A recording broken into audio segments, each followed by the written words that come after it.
see him, yeah.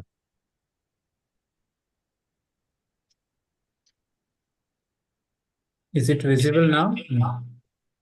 Yes, sir. You can see me. Yes, Yeah. sir. Yes, yes. Yeah. So you're through mobile. Then I will But cut you'll have to the. mute one of the devices.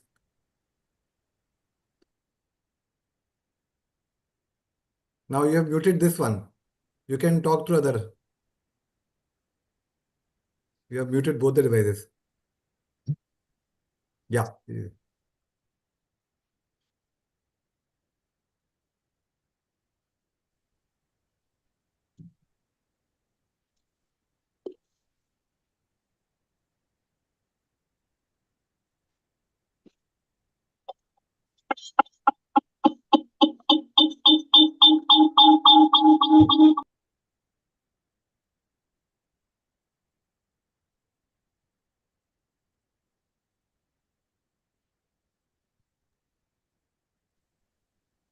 Maybe I.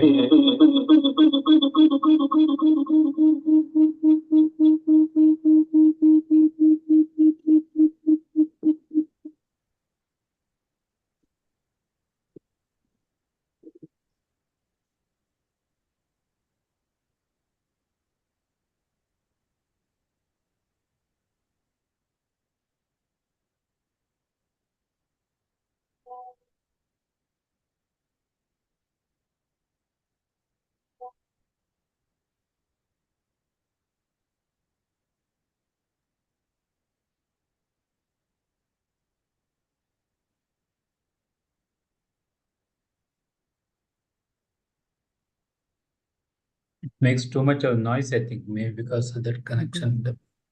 I think better not see. We can hear. That better. Yeah. Whatever. Yeah. Okay, sir. Because it should not disturb the talk. Mhm.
It's 7 p.m. Maybe we'll start in 2-3 minutes, Dr. Vish. Maybe 2-3 minutes we'll start.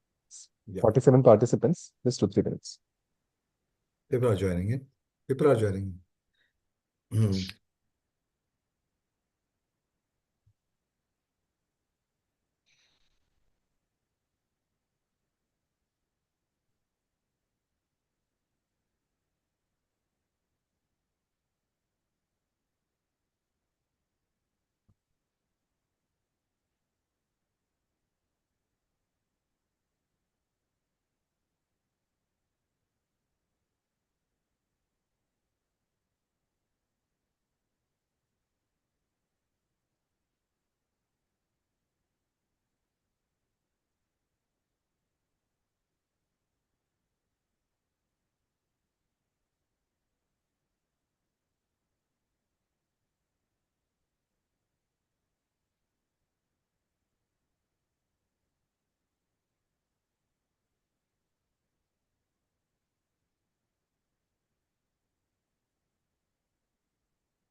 Should I start, sir?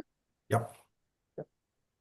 So, a very hearty good evening to all of you, and welcome to the third online meeting of this year of National Neurology Forum Delhi, Association of Neurologists. And congratulations all the people for winning the T20 World Cup this time. So it was great to have the World Cup coming to India again consecutively, and they played excellent, I think. And in today's meeting, we are going to cover a talk on therapeutic hypothermia by a very eminent, respected speaker, someone who has done a pioneering work in that particular field, followed by a journal club by Dr. Adil, Dr. Bhavna, and colleagues. And the talk is going to last for 45 minutes, followed by 15 minutes of discussion, and then we'll further have general club. So, ma'am can take her time and go as required. So, I would request Dr. Surinder Vish, sir, the president of Delhi NNF, to say the opening address, please. So, I must say, all the distinguished colleagues who are present there, the guests, Dr. Vishnu Bhatt, the members of Association of Neurologists Delhi, my dear Anup, Dr. Shekhar, and all. It's indeed a profound honor to welcome Dr. Sita Shankaran, Madam, for this monthly clinical meeting for which she agreed so graciously.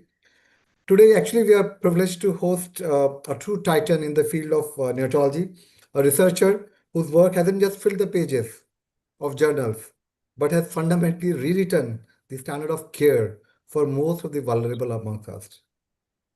Imagine 20 years ago, the prognosis of infants with suffering from HI and her studies, principal primarily on cooling, published in 2005, that landmark study actually changed the way people thought about providing neuroprotection to babies who had suffered injury to their brain.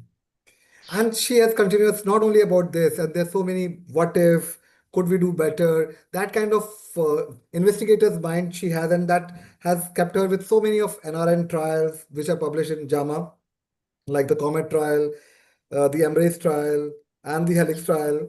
And her life is actually a legacy, and that spans from the halls of Wayne State and the University of Texas to the neutral units of India, Pakistan, and across Africa, which I hope she is going to tell.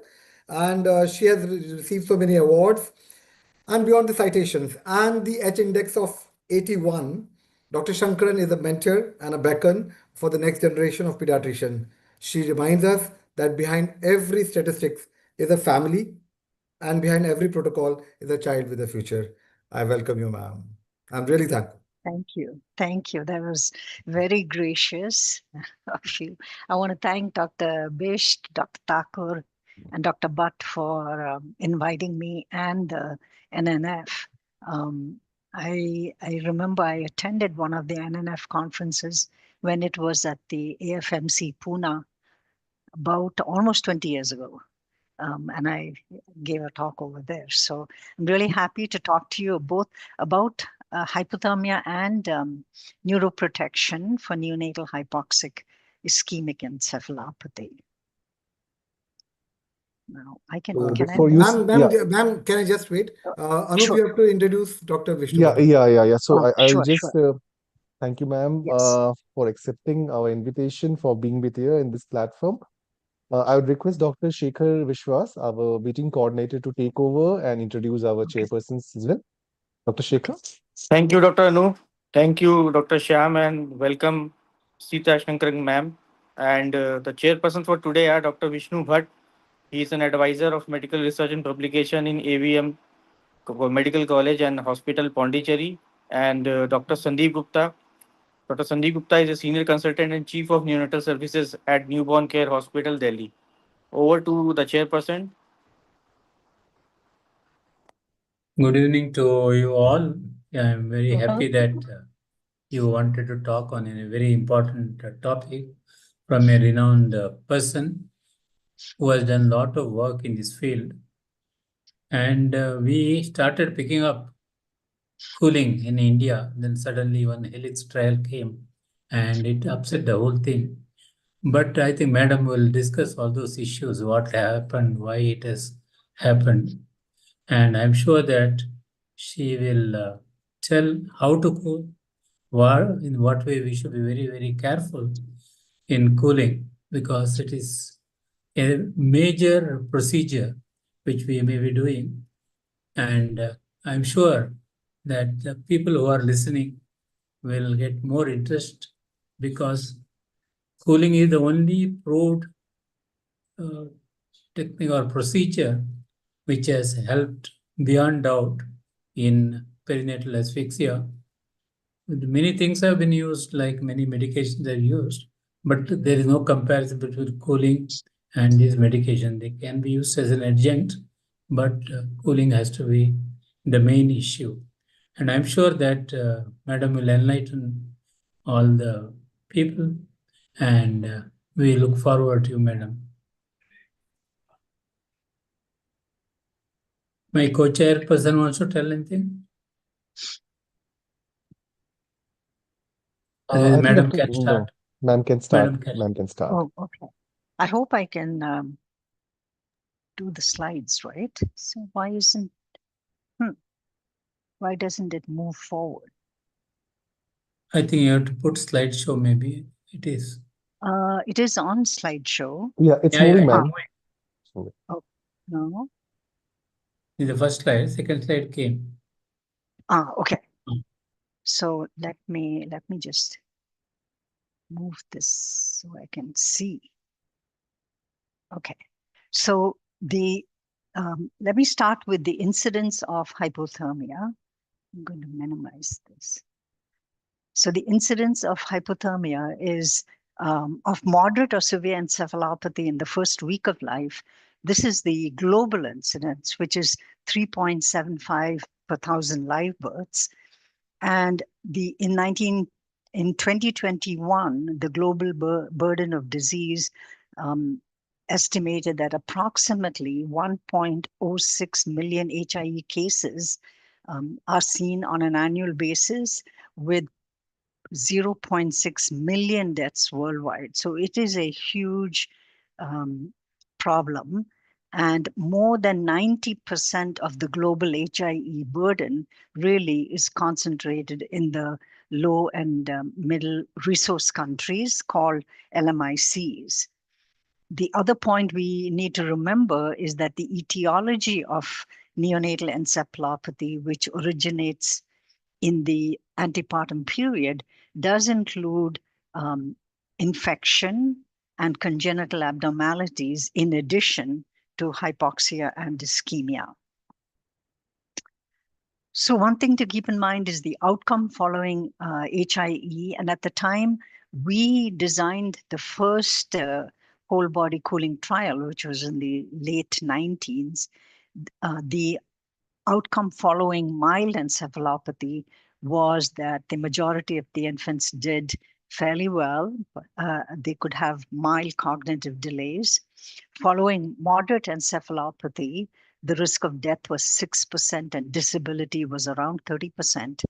And severe encephalopathy was associated with a very high mortality rate. And if infants survived, they all had severe disability. This data was really from the Canadian work that was done by Charlene Robertson. I'm sure you have all seen what the mechanism of injury is following hypoxia ischemia. It is associated initially with what is called primary energy failure, where in the preclinical animal models, it's been shown that there's a decrease in energy accumulation of the excitatory amino acids, which are very deleterious. There is a loss of ionic homeostasis. Calcium enters the cells.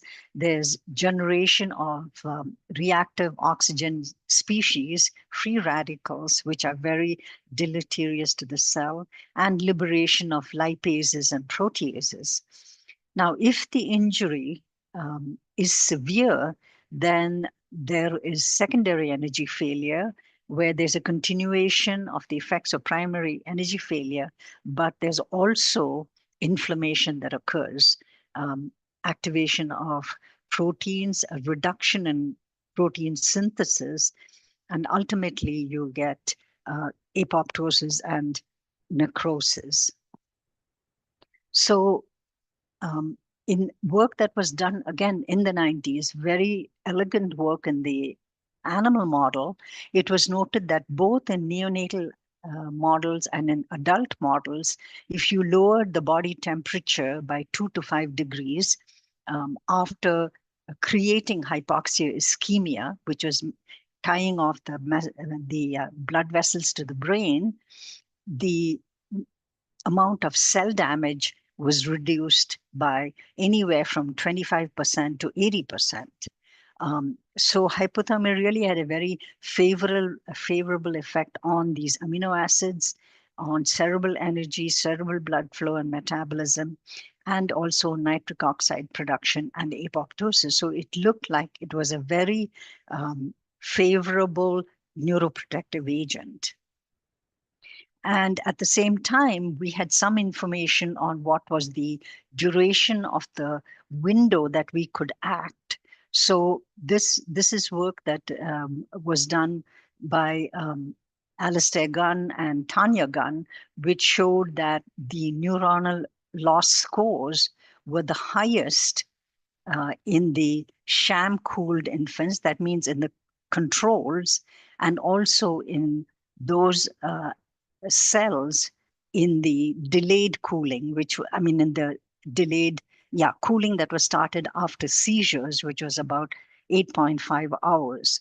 So the best protection in various parts of the brain, which you can see in the x-axis, whether it was the parasagittal cortex, the temporal lobe, the striatum, the deep ganglia, and the hippocampus. So the best protection was when cooling was started relatively early, and the lack of protection was seen if cooling was started after 8.5 hours. So this is kind of the work that showed us that there was a therapeutic window, and that's why all the cooling trials enrolled infants and started treatment within 6 hours of birth.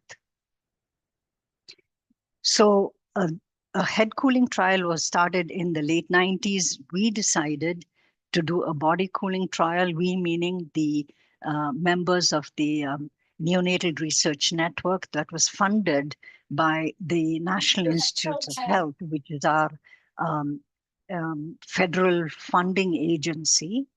And we decided to use body cooling because when you cool the whole body, the brain temperature is achieved very quickly. So you can lower the brain temperature. It cools the deeper structures of the brain, which was the basal ganglia and the thalamus, which we knew that is often injured the most with hypoxia and ischemia. And the brain temperature is more stable. There was some experience with whole body cooling for neonates with cardiac surgery in our network centers. So this is a slide that shows you, it's got temperature on your y-axis, and your x-axis shows you head cooling in this slide, where you have the green is the scalp temperature, and the pink here is the deep brain. So you see there's a gradation of temperature. The coolest is the scalp, and then you have the deep brain. Now, if the same animal is cooled with whole body cooling, you can see that you don't have this gradation of temperature, and you get fairly stable temperatures within the deep brain. So this was the basis of the first cooling trial. We wanted to look at the babies that were most at risk, which was equal to or greater than 36 weeks gestation. I mentioned earlier there was a therapeutic window of less than 6 hours, and we decided on a two-step selection criteria. The first would be that there was severe birth acidosis and or need for birth resuscitation. And secondly, that the infant had moderate or severe encephalopathy. So once this is the flow diagram of the way we proceeded. So if there was a blood gas, the blood gas had to be either the cord blood gas or the blood gas within 1 hour of birth. The pH is equal to or less than 7, base deficit equal to or greater than 16. On the other hand, if you had a full-term baby that was born where there was no blood gas or there was mild acidosis, 701 to 715, then we required that there had to be an acute perinatal sentinel event, such as, abruption of the placenta, cord prolapse, uterine rupture, something that tells us that it occurred right before birth. In addition, the baby had to have a 10-minute APGAR score equal to or less than 5, or the baby had to require ventilation from birth that was continued for at least 10 minutes. So this was our criteria for screening the baby.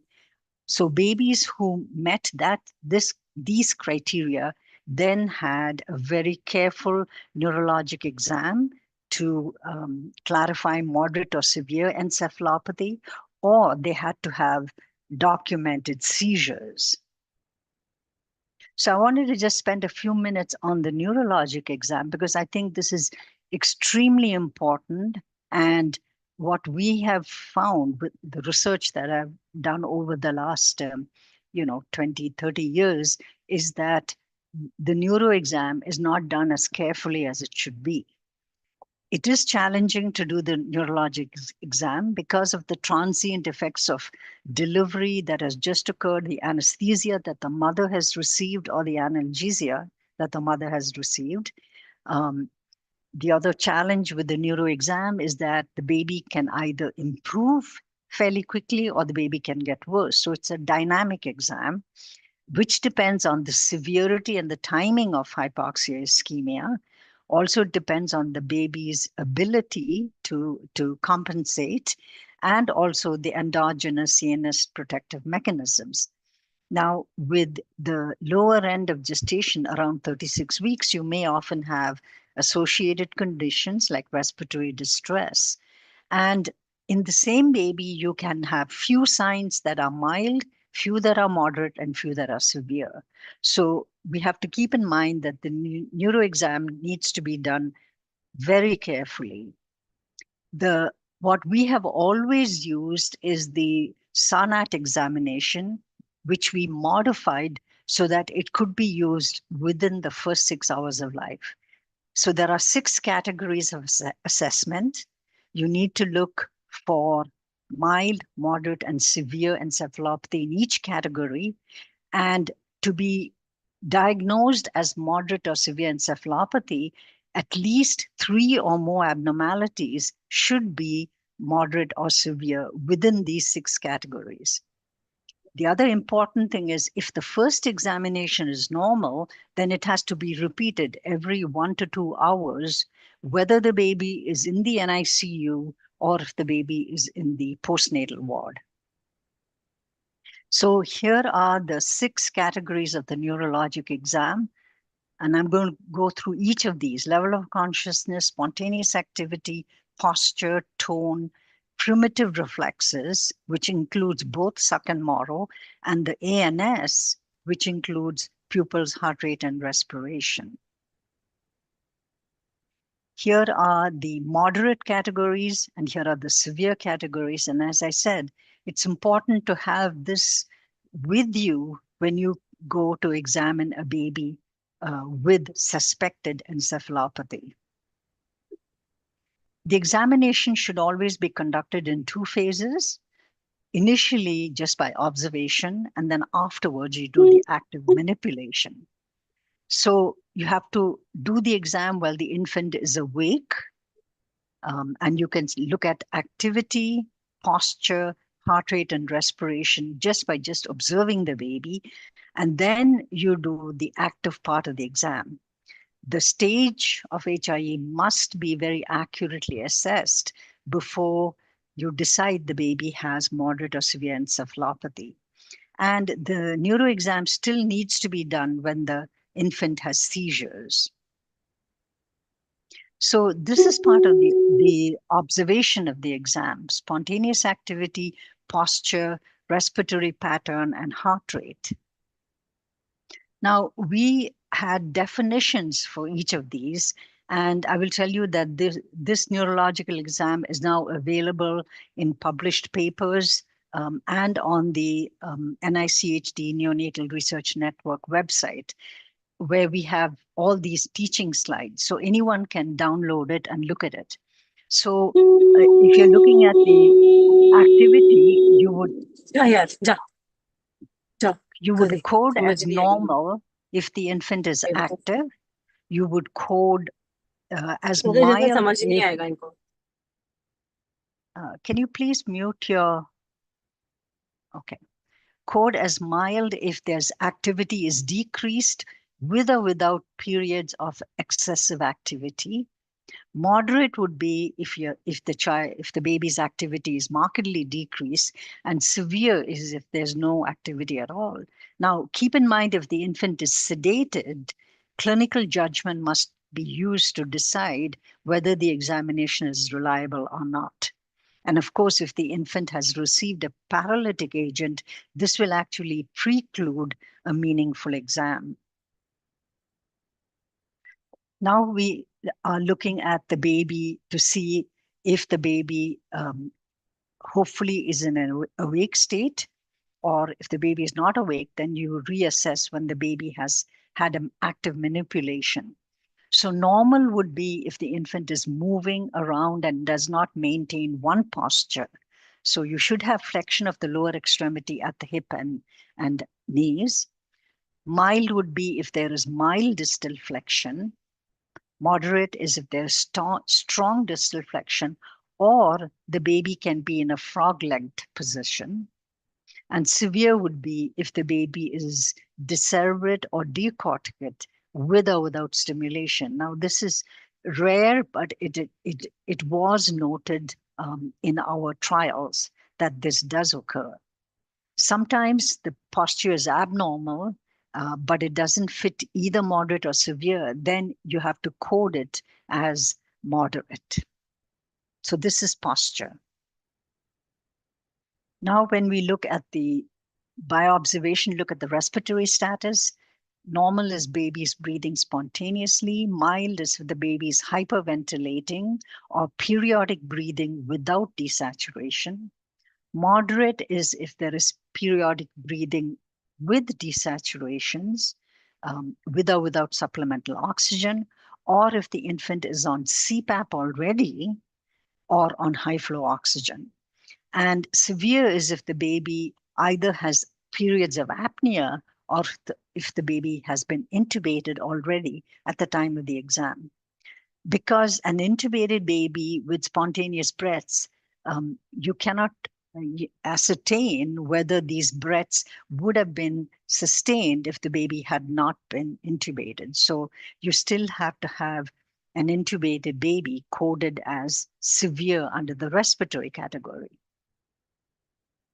When you look at heart rate, we decided that above 100, it was normal. If it's above 160, it would be mild. If the baby was bradycardic, that would be moderate. And if the baby had a heart rate that was not constant and varied widely, that would be severe. So the heart rate should be evaluated over the previous few minutes and really should not be assessed after cooling has started, because heart rate will drop during cooling. Now we come to what we call the active part of the exam, where you want to see level of consciousness, tone, suck, morrow, and the pupils. So level of consciousness is if the infant arouses to wakefulness, responds appropriately. Mild is if the infant can be either hyper alert, exaggerated responses, or is very irritable. Moderate is if the infant is lethargic, has a delayed but complete response to stimuli, whereas severe would be is if the baby is tuberosed, comatose, is not arousable, and is non-responsive to external stimuli. The LOC is very important to assess, because this may be the deciding factor to assign the stage of encephalopathy if you had equal number of moderate and equal number of severe. So then you look at the LOC. If the LOC is moderate, then you assign as moderate. If the LOC is severe, then you assign as severe. So if you look at tone, code normal if there is resistance in all extremities. Mild is if there's increased peripheral tone. Now, moderate encephalopathy would be both a baby who is hypotonic or a baby who's hypertonic, whereas severe would be a baby who is totally flaccid, like a rag doll, or if the baby is rigid. It's important when you're looking at tone to look at extremities, the trunk, the neck, because your judgment should be based on the tone in all these areas. And if the tone varies, then you have to base the code on the most common part that you think based on the entire examination. If you look at suck and morrow, normal is if the infant is sucking vigorously. Mild is if it's a poor suck. Moderate is if the suck is weak or if the baby bites down on your finger or the endotracheal tube. And then severe is if the suck is totally absent. Now, the morrow, as you know, normal is when you get the embrace response, opening of hands, extension with the abduction of the upper extremity. Mild is if you need a very low threshold to elicit this response. Moderate is if it's incomplete or delayed. Severe is if it's completely absent. So if a baby has a fracture of the clavicle or brachial plexus, you got to make your best judgment based on the other extremity. And even if the baby is intubated, the morrow can be done carefully by gently raising and lowering the head. Pupils, heart rate, and respiration. We've already talked about the heart rate and the respiration. Pupils, mild would be if they were dilated. Moderate is if it's constricted, and severe is if they are asymmetric. So it's important to document this finding in the chart. Seizures only if it is documented seizures. And as you know, these can be very, very subtle with ocular deviation, lip smacking, etc. They can be tonic-clonic, localized, multifocal, or generalized. One needs to remember that primitive reflexes has two signs, suck or morrow, and what you would code would be what is the more severe stage of encephalopathy between suck and morrow. So you do the same thing with ANS. You've got heart rate, respiration, and pupils. So you would call the baby's ANS based on what is the most severe level of encephalopathy between these three signs. So here you see a baby who has 3 or more abnormal signs.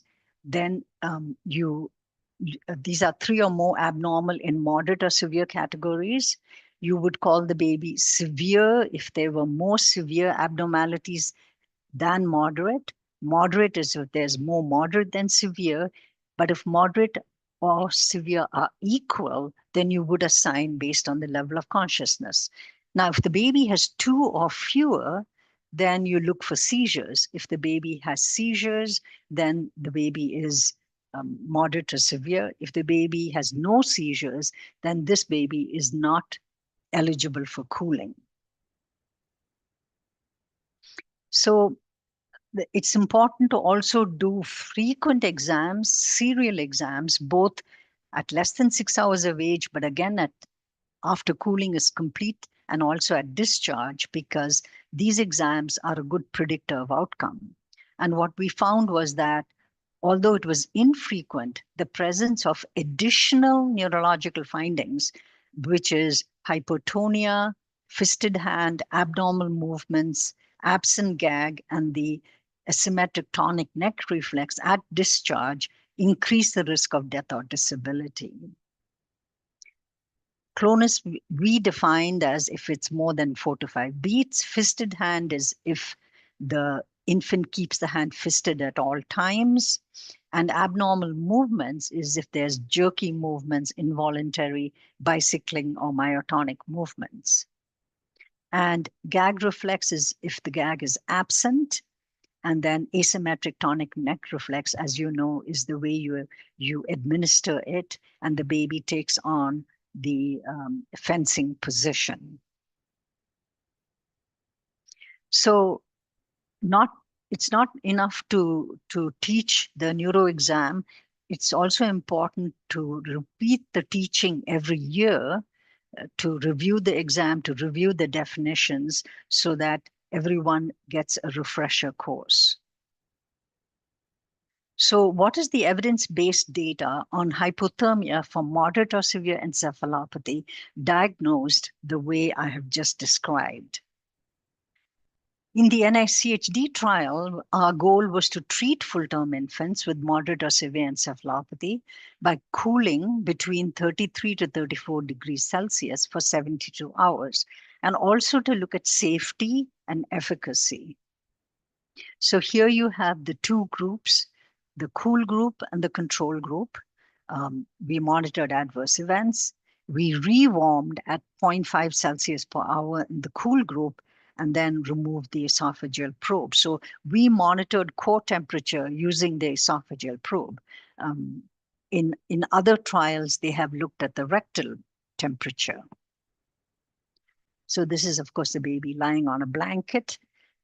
In the first trial that we did, we screened 798 infants, and the number eligible was only 239. So it's a ratio of 1 to 4. So one baby out of 4 that is screened will be eligible. The number enrolled was 208, so we had a very high consent rate. You can see that the age at randomization was about 4 hours in both groups, and all other characteristics were comparable. These are very severely acidotic babies. Most of them required delivery room intubation, and about half of them were getting anticonvulsant therapy at the time of enrollment. This was the data from our primary outcome. Death or moderate or severe disability occurred in 44% of the hypothermia group compared to 62% in the control group. So this was a significant reduction. This was a very robust trial because the number needed to treat was only 6. So the conclusion was that we demonstrated safety and effectiveness of whole body hypothermia defined by rigorous criteria. So that's why I went through the neurologic exam. We use certified examiners. Every year they had to undergo a certification process. You need trained personnel and management, and also to monitor the intervention, and trained individuals to assess the neurodevelopmental outcome. So what was the impact of the randomized controlled trial, the first trial that was done? There have been subsequently many trials. The Cool Cap trial was also published in 2005. The difference between hypothermia and control, which was the primary outcome of death or disability, was not significantly different, but you can see that the trend is the same direction, lower in hypothermia compared to control. Our trial was significantly different in neuroprotection. The TOBY trial also did not show a significant difference in the primary outcome, which was looking at the disability rate in survivors. And but the death and disability did show that it was less in the hypothermia than in the control group. The European trial did show a significant reduction in death or disability, and so did the Australian trial. So these were all the trials that were done in the subsequent 6 years after the first trial in the high-income countries. There was, of course, therapeutic drift, as there always is with any new treatment. What we noted was there was people were cooling babies for a longer period of time, for a deeper period of time. They thought there would be better neuroprotection. Then preterm babies started to be cooled, infants with mild HIE cooled, and now even infants without mild HIE are being cooled in the UK without any data on safety or efficacy. We did, in the neonatal network, do a very large trial with over 350 babies, where we compared 72 hours of cooling with 120 hours. And as you can see, the primary outcome was no better between the two groups. Mortality, however, was higher, 19%, in the longer cooled than the 13% in the 72-hour cool group. If we looked at the babies who were cooled for 33.5 with the babies who were cooled for 32 degrees, there was no difference. So what we demonstrated in this study that was published in 2017 was that longer cooling and deeper cooling is not more neuroprotective than cooling for 33.5 degrees Celsius for 72 hours. We have also looked at the other question that was associated with therapeutic drift, which was cooling for premature infants. And this is published just last year.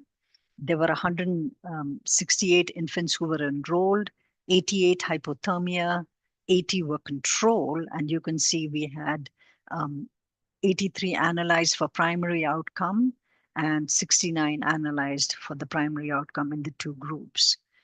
What we noted here was that death or disability was actually higher in the hypothermia group than in the normothermia group, 35% versus 29%. And mortality was also higher in the hypothermia group compared to the normothermia group. So there was a probability of harm to the infants who are equal to or less than 36, who are less than 36 weeks gestation. So that is the data from trials in the high-income countries. So the only randomized controlled trial in the low-income countries was the Helix trial, which was done by Sudhin Thayal from Imperial College. And I was working with him, so I'm also a co-author of this trial. Why did we do this trial? Because as I said earlier, the 95% of the HIE burden is in the LMICs. And there had been a number of studies that were already published, which were observational studies that suggested that there could be a benefit with cooling, including work that was done by Professor Butt.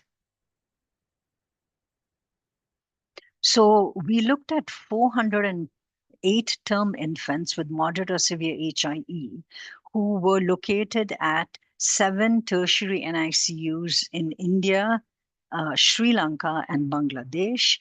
They were randomized to two groups, 33.5 for 72 hours versus 36.5, which is normothermia, for 72 hours.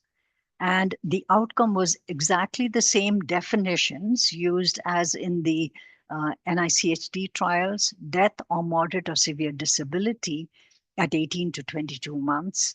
The Helix trial had a very high follow-up rate because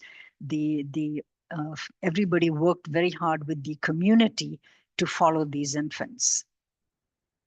So the primary outcome of death or moderate or severe disability was not different between the hypothermia group and in the control group. So it's 50% versus 47%. The secondary outcomes of death, hypothermia was 42%, control was 31%. This was published in 2021. As you can see, here's the temperature curve. The red is the control group. The blue is the hypothermia group. One thing that we looked at was the age of randomization later in Helix than in the other big trials. But you can see here, age of randomization was 4.3 hours in Helix, exactly 4.3 in the NICHD trial, and 4.8 in the CoolCap trial. But one thing that was really important was that in the Helix trial, we did not have, we had achievement of the target temperature earlier in Helix than in the network trials, of course, done 20 years earlier.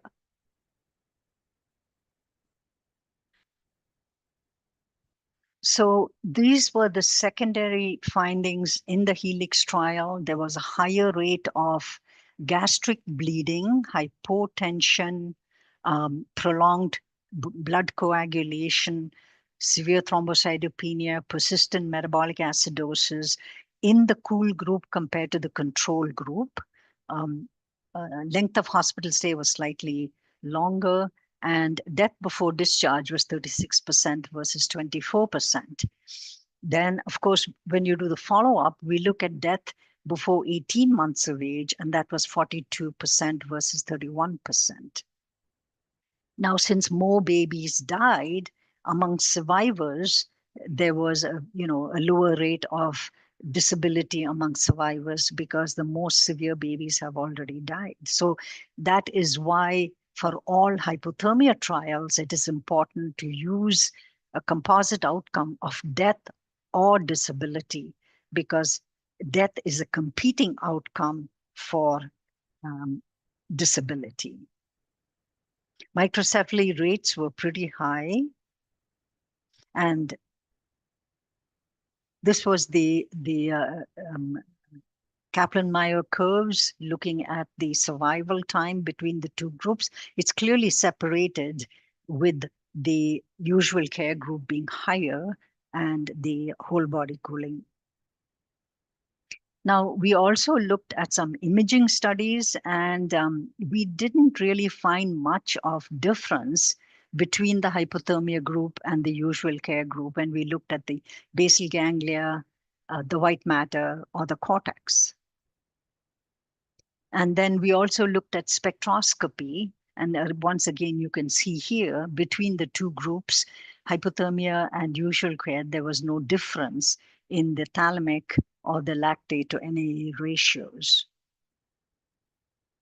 So the question is there any subgroup where cooling might work in this LMIC setting? So here we actually did describe this, and we looked at outborn babies versus inborn babies and really didn't find much of a difference in their spectroscopy data or in their survival. And the other two groups we looked at was duration of birth depression. If it's a short birth depression or a longer birth depression? We looked at that, compared the two groups, and again, we really did not see neuroprotection in the cool group. So, one of the reasons why the study was, the question came up, if the mortality was higher, why wasn't this picked up early? But you can't do that because mortality is assessed after every 50 babies, 100 babies, 200, 300. And we had an external data safety monitoring committee that included Professors Laptuk, Jafar, So, and Dr. Thomas. And so they told us at each of their meetings to continue the study. So the other assessment we looked at is, what do parents think of this trial? And this was also evaluated because the consent for this trial was videotaped in all cases and was analyzed for empathy, information, and autonomy. So there's a formal way of calculating this.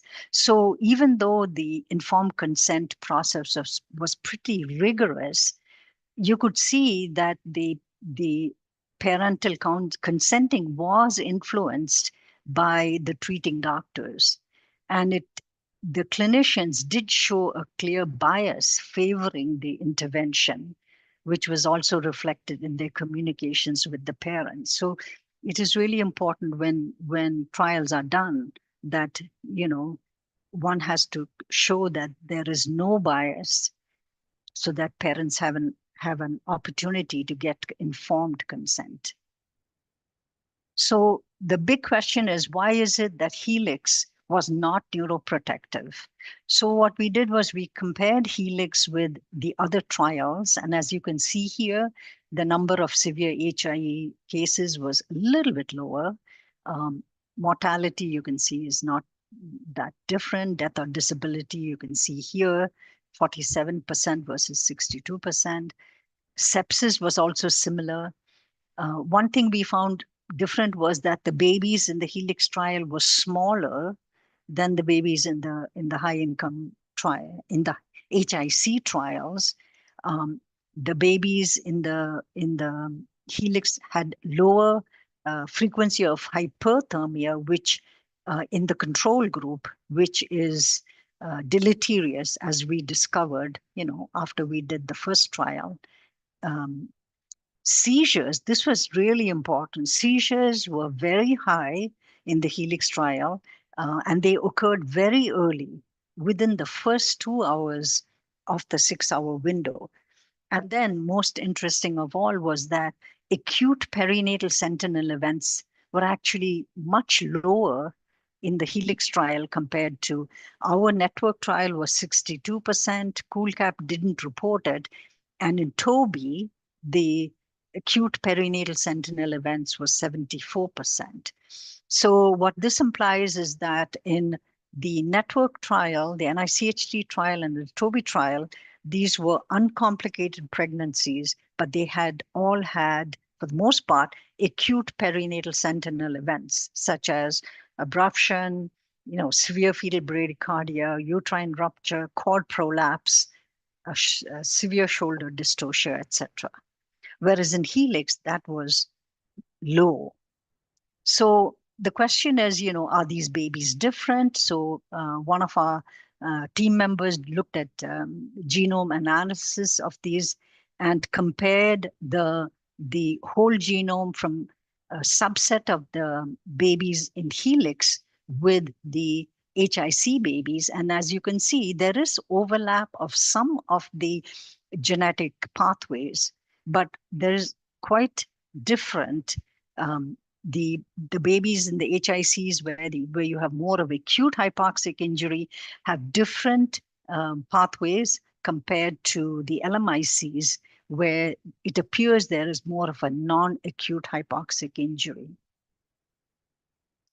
And this is also reflected in the preclinical work that I had mentioned to you earlier, and more recent work that's done by Alistair Gunn's group in New Zealand, where they have created a subacute hypoxic insult model by repeatedly occluding the umbilical cord. And what they're showing is that this is actually intermittent hypoxia. And so what we are speculating is that babies who have an in utero environment that is challenged by growth restriction, malnutrition, infection, inflammation, and placental factors may not respond as well to cooling. So the NNF, as you all know, has come up with the NNF criteria, where it says that it can be recommended to infants who are greater than 36 weeks gestation, less than 6 hours of age, who are not overcooled on arrival, if they have severe acidosis, and if they have low APGAR scores, and if they have a history of an acute perinatal event, and also definitely evidence of moderate or severe encephalopathy. Now, these are the babies that can be offered cooling. So I think this goes along with the evidence from the trials that I've shown you, that the response of an acute perinatal event would be more neuroprotective. I would also add that all babies who are offered cooling in the LMICs should be followed for at least 18 months of age with very careful neurologic and developmental outcome assessments.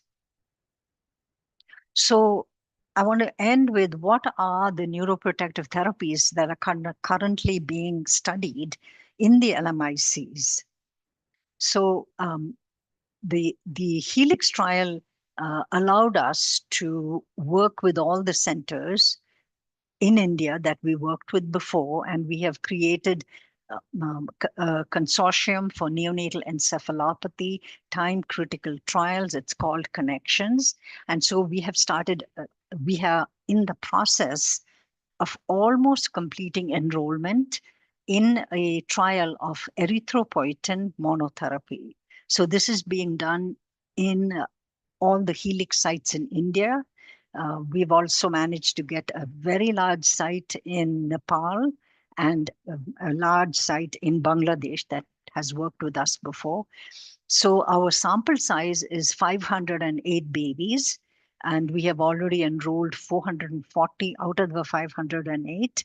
So the babies receive either early erythropoietin, early meaning within 6 hours, early erythropoietin versus placebo.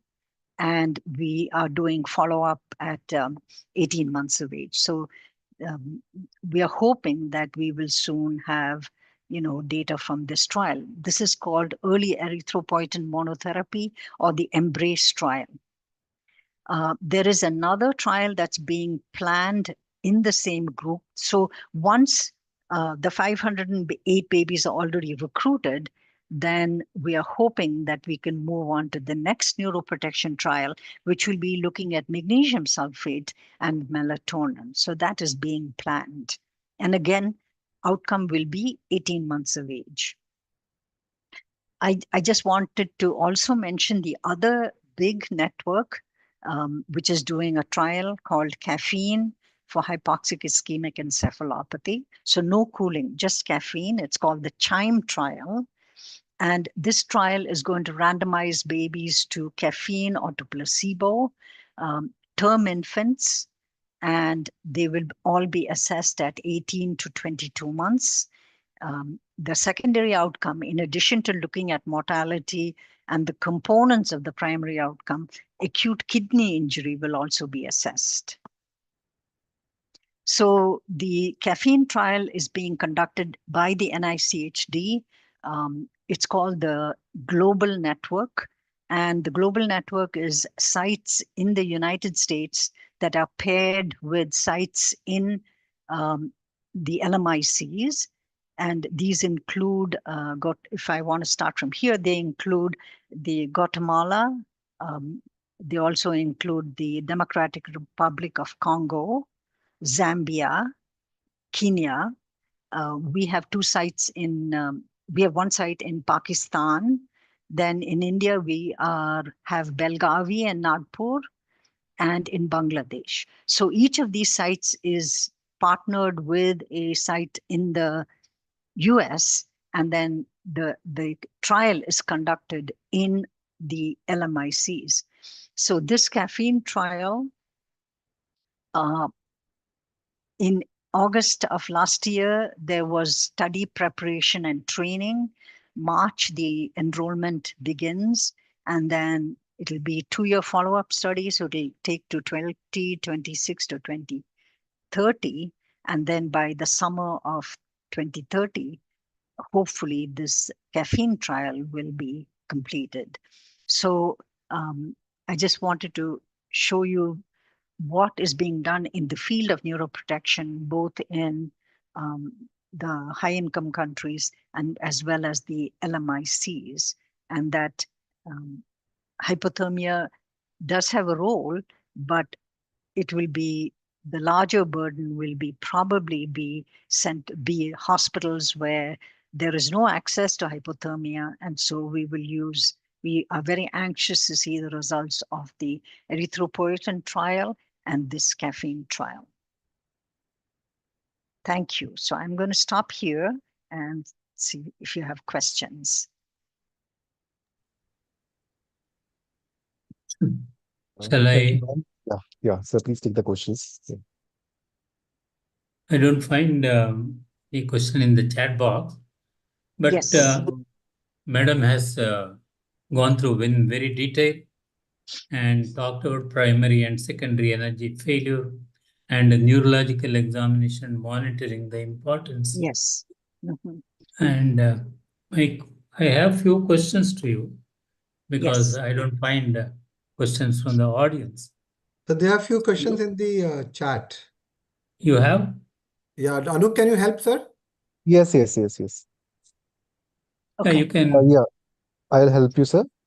So, the first question is by Dr. Atul Londe, and he says, "Excellent talk, Professor Sita, ma'am. And therapeutic hypothermia trials used various timelines for neurodevelopmental assessment, starting from 10 months to 24 months. Is there any specific reason NICHD opted for 18 to 22 months, then 18 to 24 months?" Okay. So the Ma'am, can you just keep it. stop sharing? Ma'am, can you just stop Oh, sharing? sorry. Wait, let me see where. Oh, geez, how do I do that? Stop sharing. Okay, how do end show? Oh, okay. So let's see. Where is the stop sharing one? It will be in the bottom center. What? Share. It says share here. Yeah, the green one. Okay. No, not this one. The zoom, either in the bottom Okay. or in the Oh, top. share. Yeah. I see the share one. Now, where is the? I see a share here. Where is the stop sharing? Oh, here we go. Sorry. Okay. Yeah, thank you. Okay. All right. So let me take you back to the 1990s. So at that time, the earliest time that you can actually diagnose cerebral palsy accurately is at 18 months. Now, today there are some more advanced techniques where they look at movements in the babies and probably can diagnose it maybe at 12 months. But neuromotor disorders are really diagnosed, the earliest is 18 months. And if you're doing neurodevelopmental outcomes, such as the Bailey scores, then the infant has to be at least 18 months. So when the Cool Cap trial was planned, and I was actually part of that planning, we decided that we would do 18 to 22 months because you do need a little window to examine the babies. So 18 to 22 months. And so the network trial also did 18 to 22 months. And so the majority of trials selected that age because that is the earliest time that you can diagnose neurologic and can accurately do a developmental test such as the Bailey. Okay, that's well taken, ma'am. Mhm. The second Can I put one question question is, in between? yes, sir. Please do, sir. Please, Yes, please. sir. Please. See, madam, you have presented the data for Helix trial Uh-huh. and showed that it is almost similar to the other trials. But finally, the Helix trial concluded that there should not be any cooling in low middle income countries. So, what is the reason? Well, the trial did not show neuroprotection. And in the whole trial, when we looked at the entire um, trial sample, and when we also looked at subgroup analysis, such as inborn versus outborn, we didn't find any benefit either. So that is why we recommended, and based on our findings, that hypothermia was not neuroprotective. And then in the discussion section, we said that it could possibly be that the babies were smaller, and there were fewer sentinel events, and the control group temperature was better controlled. So that's why we did not see the benefit that had been seen in the HIC trial. So we discussed that both in our discussion section, and I know there was a number of letters to the editor, so we responded to all of them too. Neurodevelopmental outcome was better in Helix trial among the survivors, And although that the is why mortality was higher. that is why I said when you study a disease that has a high mortality rate, the infants with severe encephalopathy will die. So your mortality rate is higher. And so the surviving infants will have a better outcome. And that is why when you look at outcomes following HIE, you should not only look at survivors. You should have what we call a composite outcome, which is death or disability. And this is also seen in studies where you look at very preterm infants, where the mortality is high. You know, the 24-week gestation infants, mortality is high. So we always look at, if we are studying BPD, we say death or BPD, because when the infants die, the surviving ones are much better, and therefore they will have a lower frequency of the primary outcome if you only look at outcome. In JIPMER, continuously we were pulling from 2008 to 15, and we have conducted more than 7 RCTs. All of them showed very significant, a better No, outcome. I understand that. Yeah, Now, I I understand just want to tell you. Then we looked into the private hospital and government hospital, even Chennai or any other place. The private hospital have very good outcome, where the government hospital have poor outcome. So there is difference in the selection of cases. And I'm just telling you some few of my observation with the Helix trial. 70% were outbound, and almost 70% were from one center, that is the Madras Medical College. No, And no. you see the data, No. madam. I have I'm sorry, analyzed all the I am I sorry, just want you to are tell you why. mistaken. No. I'm sorry, Professor, but you are mistaken. We had enrollment from all the sites. One or two. We had enrollment. No, You absolutely just not. see the data, madam, whatever is seen. Dr. Bhatt, I was on every conference call with investigators. We had a call every single month. I traveled to India 3 times for our meetings. No, it is totally erroneous for you to say that babies were enrolled for from only one or two centers. I'm sorry, that is not true. And that is very inappropriate to say that. I am looking at what is put in the Helix. Okay, let's move on. I don't Let's know. move on. Sir, I Yes. wanted to ask, since you elaborated on the identification of HI by using Right. SARNAT and Yes. SARNAT, and you elaborated it well so that we can code it properly. Exactly. That coding is Exactly. important. So Yes. instead of Sarnath, since I find myself comfortable doing Thompson easily, and for my resident doctors to learn Thompson because it is more objective, it can give me some scores as well. Using Thompson would be easier than using Sarnath and SARNAT. Well, the problem is that the SARNAT exam is the one that is used the most for all the trials, including the trials I mentioned to you, as well as the HEAL trial, which was the hypothermia with erythropoietin trial that was done and published 3 years ago. And that's a very large randomized controlled trial. So the HEAL trial has also used the SARNAT exam. And we have used the SARNAT exam in the Helix trial. We are using it in Embrace. And we now have started the COMET trial, which I'm sure some of you have heard about. It's cooling in mild encephalopathy. That's a trial that's taking place in the UK. So we are using the SARNAT exam, the same clear, definitions. And then for the CHIME trial, we're also using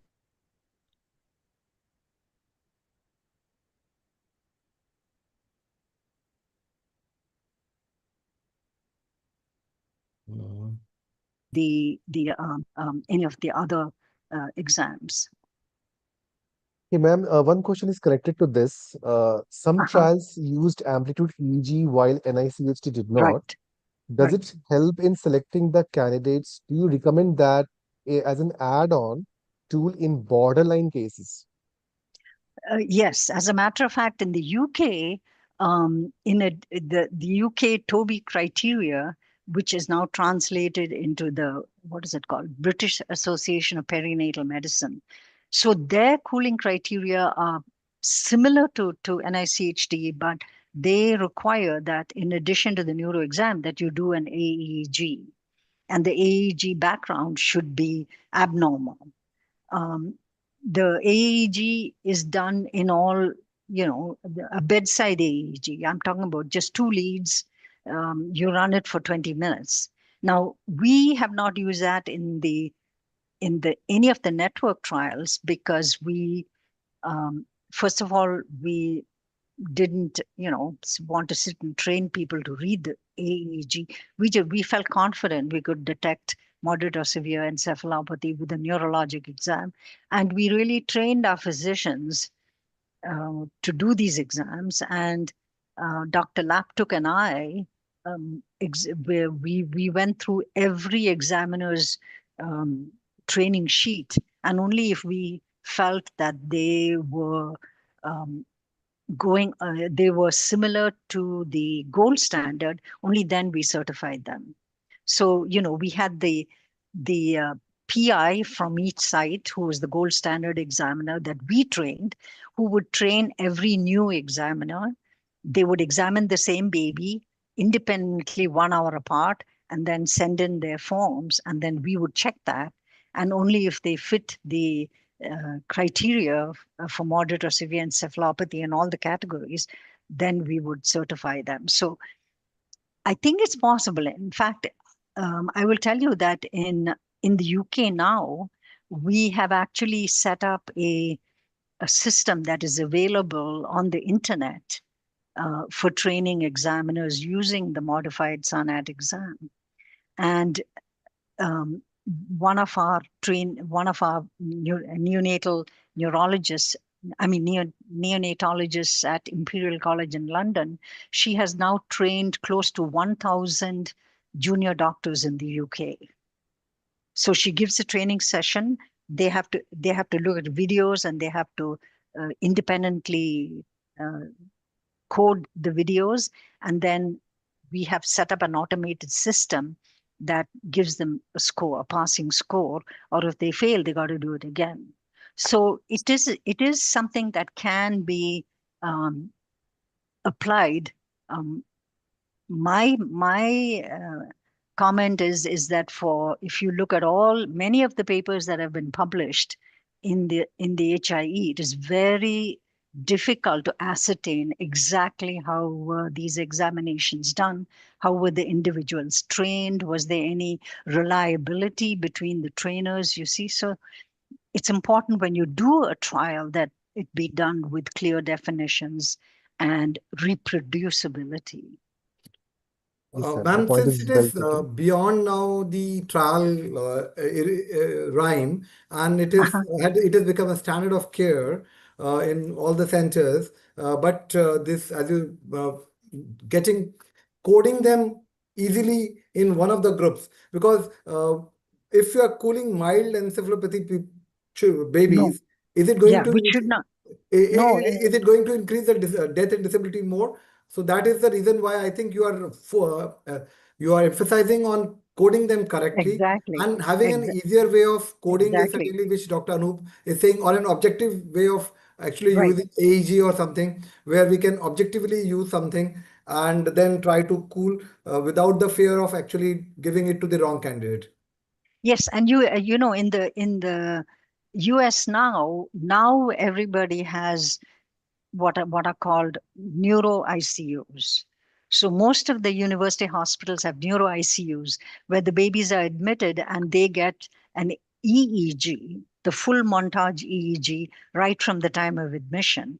And they have access to the AEG too. So yes, the AEG today is being used. Yeah. for these babies. Unfortunately, in spite of that, there has been therapeutic drift, and that's why I advocate that cooling should not be used unless there is efficacy and safety. And so it has taken us a long time to start a trial on mild HIE because we didn't get funding. Now, finally, we have the funding in the UK to do it. So I'm hoping that, let's find out what the results are. We don't know what the results are. But cooling is, it does have its complications. So one has to be careful with monitoring during cooling. Sir okay. and Dr.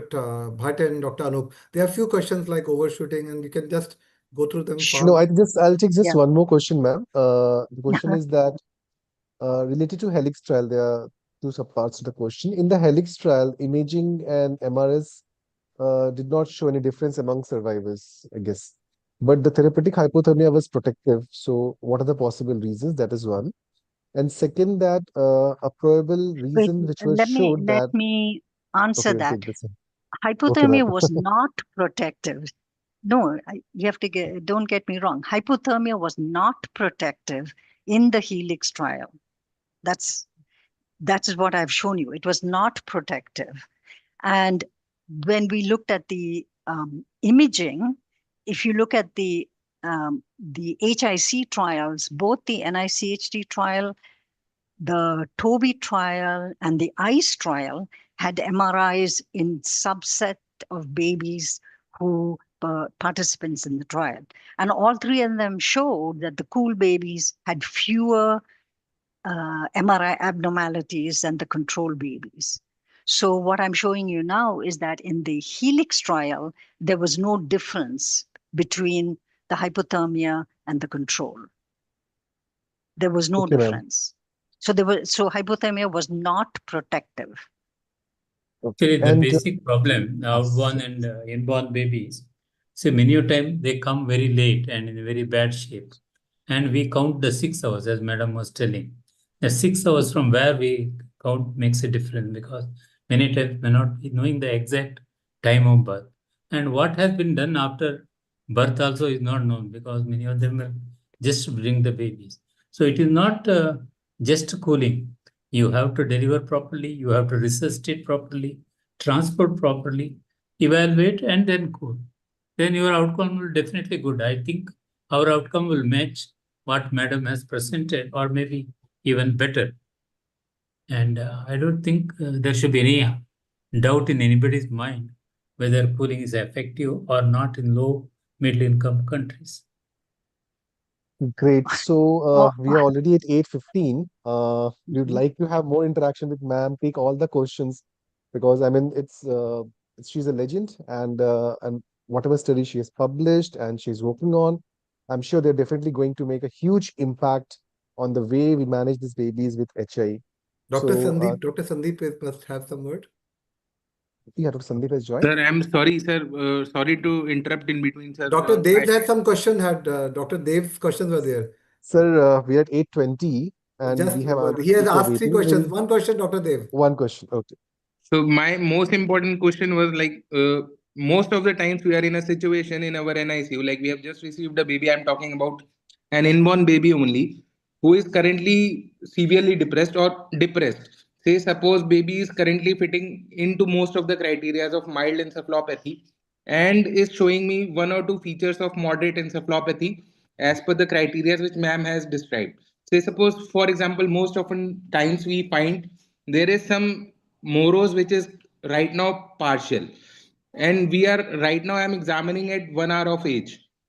So now what to do next? Should I label it as a moderate encephalopathy and start with the therapeutic hypothermia? Why to wait further?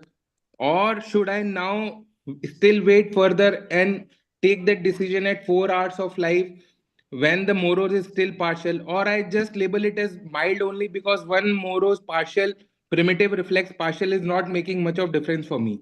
So this is my question. Okay, so if I said this before, if the exam at 1 hour of age does not fulfill the criteria of moderate or severe encephalopathy, which is equal to or more than 3 abnormalities, then you need to very carefully observe this baby and repeat the examination at 4 hours of age, at 5 hours of age, and at 6 hours of age. So it is important to do the exams between 1 hour of age and at 6 hours of age. Doing it before 1 hour of age is not recommended, because the baby needs to be resuscitated. The focus should be in resuscitation, although I know many people think that they should turn off the temperature of the warmer. There is no data that shows that turning off the temperature of the warmer is beneficial. So based on evidence-based data, infants should be considered for enrollment for hypothermia between 1 and 6 hours of age. If the exam early on does not qualify, it should be repeated within that therapeutic window up to 6 hours of age. And the baby should be very closely monitored. And then if the infant shows moderate encephalopathy, then the baby would be eligible for cooling. So again, ma'am, minimum 3 criteria should be there in Yes. moderate. If 1 or 2 are Moderate there, or we severe. label it as mild only and defer the therapeutic So hypothermia. that was a good table, ma'am, you gave for 3 and more and Yes, 2 or less. that is I think how. that is something which was good for us. The Devansh, I think that gives us, I think, Dr. Vishnu and then Anup and Shekhar. Yeah. Thank you, ma'am. Yes, madam has rightly said. I think he can wait for some time and see how it improves or deteriorates. See, it's only 1 hour over. You can wait for some more time. If we are not convinced about it is moderate asphyxia. Great, I great. think, So, madam, if you have some very serious question, we can one also other go ahead. issue that I would mention is that in the preclinical model, earlier cooling was beneficial. However, in the trials that looked at the relationship between time to cooling and outcome, there was no difference. In the neonatal network trial, we published that time to cooling did not influence the outcome. In other words, cooling a little bit earlier did not have better outcome. And in the Toby trial, they looked at babies who were cooled at less than 2 hours of age compared to those who were cooled between 2 and 6 hours of age, and there was no difference. So what is more important is to make the accurate diagnosis. And once you make the accurate diagnosis, then if the baby qualifies for cooling based on your NNF guidelines, yes, then I would cool, yeah. But the baby also needs to be followed up, because every time I have given a talk in India, everyone has told me about their vast experience, and I say to them, how is the baby doing? And nobody knows how the baby is doing. So in the American Academy of Pediatrics guidelines, which just came out 2 months ago, it is mandated that if cooling is going to be offered, you have to have very good resuscitation at birth. You have to have appropriate monitoring of these infants. You can only cool babies who are more than 36 weeks gestation or equal to 36 weeks. You have to have follow-up, and they have to be followed, and they have to have neurodevelopmental outcome assessment at 18 months. So if you're committed to this treatment, you really should go follow these children up to, and they also should get imaging studies. Yes. great. Thank you so much. Thank you so much, ma'am, for being with us on this platform. We are Thank you. honored and we are enlightened by your talk, and we'd be really interested to look into all the future research that you are doing in therapeutic hypothermia. And ma'am, we had close to 120 participants for your talk. So that's an engaging audience that we have. And there are already a lot of questions there. But I'm so sorry that we are not able to take it because of lack of time and there are other speakers Sure. waiting. Thank you. And Thank thank you, you. Vishnuvat sir. Thank you so much for being with Thank us you. So despite your nice busy schedule. listening to madam. And again, you have led therapeutic hypothermia trials in the country. So we are glad to have you, sir, in the platform. And I would now, Dr. Sandeep Gupta sir is there. I'm not able to see him. No, he couldn't. He Not there. was somewhere. He couldn't Good join. join. Okay. So I would like Okay. to hand over to Dr. Shekhar Vishwas to kindly start the next presentation, which is a Okay. journal club. So Dr. Shekhar, please Thank take you. over. Thank you. Thank you, Thank ma'am. you, ma'am. Thank you. Thank you so Thank much. you. Thank you, Thank you well, so much. Thank you. Thank you, sir. Yeah. thank you, thank you. Thank you, sir. So thank you, ma'am, for enlightening us on this topic. I think this topic needs a full day. That also will be not complete without discussing this. So the Journal Club is the next topic which we have, which is a feed one trial, superiority trial versus statistical aspect. And for this, the presenters are Dr. Akshay, resident from RML Hospital, Delhi. And we have moderator Dr. Adil, assistant from Department of Neonatology and Department Department of Neonatology, RML Hospital. So over to the chairpersons or the moderators. Thank you. Dr. Bhavna, Dr. Adil, you can take over, please. So good evening, everyone. So I think before wasting much of our time, because we have limited time, so I think let's start with our presentation straight away. And Dr. Akshay will start with initial presentation, and later on I'll try to give a brief insight of how and what is superiority trial is. So over to Dr. Akshay.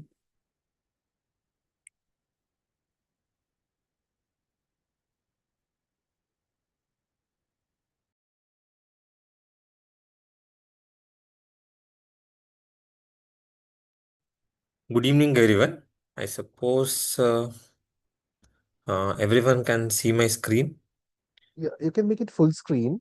Your Yeah, slide is visible. Just make it full screen. yeah, yes, sir. Yeah. Yeah.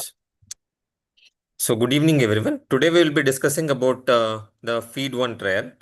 This was published in Lancet, and it was published in October 2025. It is a open label, parallel group, multi-center, randomized superiority trial, and it was done in level 2 and level 3 NICUs with 46 UK centers from October 2019 to July 2024. So, coming to the PICOT statement, the population involved in this study was infants born at 30 to 32 plus 6 weeks of gestation who are younger than 3 hours of life.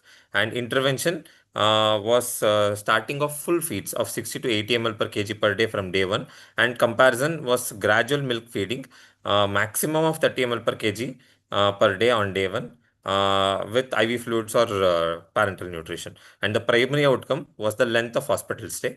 It was done for 4.5 years from 2019 to 2024. So let's start with the physiology of gut maturation in the preterm neonates. So as we all know, as the gestational age increases from 24 weeks to 32 weeks, the stomach volume, which will be very small, about 2 to 5 ml in the initial weeks, increases gradually to almost 10 to 15 ml, and also the intestinal transit time and also gastric emptying time will also gradually improve as the gestational age improves. Even the intestinal motility and peristalsis, which is immature in the initial gestational ages, which will be improved to more organized peristalsis with means partial coordination of the suck and swallowing will also be starting by around 32 weeks. And also the enzymatic activity, especially the pancreatic enzymes, pancreatic lipase, and also the lactase, which will be like almost minimal activity will be there in the 24 to 26 weeks, but better digestion of the enzymes will be seen as the gestation matures. Even the gut permeability also, the initially the gut will be highly permeable, and later on the permeability decreases and the tight junction improves as the gestation progresses. And coming to the means when the gestational age improves further from late preterm to almost term infants, the same stomach volume increases further. The transit means gastric emptying time will be like normalized by around like late preterm 35 weeks. And even the motility wise, there will be like coordinated gastric and intestinal motility and effective peristalsis by around like the in the late preterm 34 to 35 weeks. And also most of the digestive enzymes will become functional by around like 35 to 37 weeks. And even the gut barrier function will be better by around late preterm age. So, means coming to the previous evidence from the Indian studies, mainly like I would like to quote two Indian studies. Both are done in New Delhi only. Um, the first study that I'm quoting is mainly from the Chacha Nehru, and the second study from the Lady Harding Medical College. And here actually they have compared the full feeds versus gradual feeding from day one of life in very low birth weight infants from 1000 to 1500 grammars, and especially more than 28 weeks, almost 29 to 32 weeks is the population considered.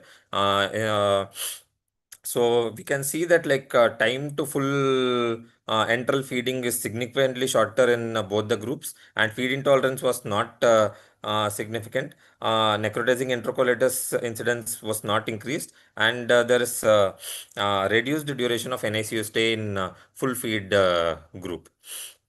Coming to the non-Indian studies, mainly like I would like to quote these two non-Indian studies. First study is the SIFT trial, as we all know, which was done in 2019, and it is published in NEJM.